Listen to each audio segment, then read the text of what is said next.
আসসালামু আলাইকুম ভাবি। এখানে কেন আছেন?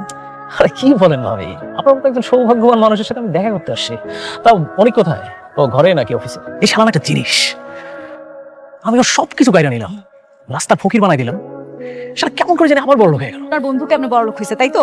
আপনি মনে হয় কিচ্ছু জানেন না। আপনি জানেন না যে আপনার বড়লোক বন্ধু আর একটা বড়লোক মায়ের বিয়া কইরা বড়লোক হয়েছে? আপনার এই রাইখে সে আবার একটা বিয়ে করলো, এটা কেমনে? আপনার মতো বড় লোকেরা না সব পায়, কারণ আপনারা স্বার্থপর। অনিকের ওই স্ত্রীকে জানে যে আপনি অনিকের প্রথম স্ত্রী? আপনি কি বেকুব নাকি বেকুব সাজার চেষ্টা করতেছেন? কি আপনি কি বুঝতে পারতেছেন না? ওই মেয়েটা যদি জানতেই পারতো যে আমার সাথে তার বিয়ে হয়েছে, তাহলে কি ওই মেয়েটা বিয়ে করতো? ওই মেয়েটারে বিয়ে করে এখন সে খুব দিব্যি সংসার করতেছে। আমার একটা উপকার করতে পারবেন?